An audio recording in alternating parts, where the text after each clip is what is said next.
YCP తాబేదారులుగా వ్యవహరిస్తూ ఓటర్ల జాబితాలో అక్రమాలకు వంత పడుతున్నారన్న పలువురు అధికారులపై ఈసీ కఠిన చర్యలకు దిగిందని టీడీపీ నేత బోండా ఉమా అన్నారు.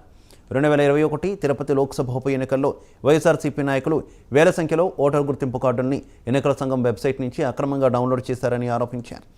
వాటితో పెద్ద ఎత్తున దొంగ ఓట్లు వేసుకున్నారనే ఆరోపణలు వెలువెత్తాయని, ఈ వ్యవహారంలో అధికార పార్టీకి సహకరించిన ఐఏఎస్ అధికారి ప్రస్తుత అన్నమయ్య జిల్లా కలెక్టర్ గిరీషాపై కేంద్ర ఎన్నికల సంఘం సస్పెన్షన్ వేటు వేసిందని తెలిపారు.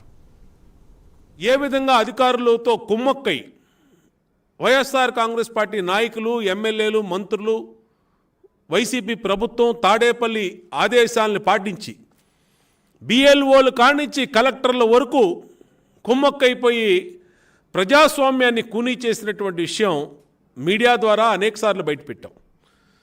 ప్రతి ఎన్నికల్లో, పంచాయతీ ఎన్నికల్లో అలా చేశారు, బై ఎలక్షన్స్లో అలా చేశారు, గ్రాడ్యుయేట్ ఎమ్మెల్సీ ఎలక్షన్స్లో అలా చేశారు. దుర్మార్గమైనటువంటి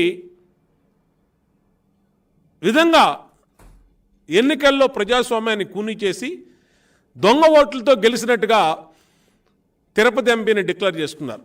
ఇవాళ ఎన్నికల సంఘం పట్టుకుంది 30,000 ఓట్లు, ఎపిక్ కార్డ్స్. ఆ రోజు తిరుపతి మున్సిపల్ కమిషనర్గా ఉన్న గిరీష్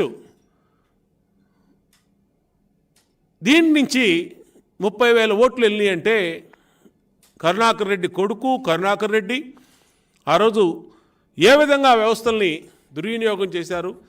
జగన్మోహన్ రెడ్డి ఒక ఎంపీ కోసం ఎంత దిగజారుడుతనానికి దిగజారిపోయాడు. ఇవాళ అన్నమయ్య జిల్లా కలెక్టరు గిరీష్ సస్పెండ్ అయ్యాడు. ఎవడు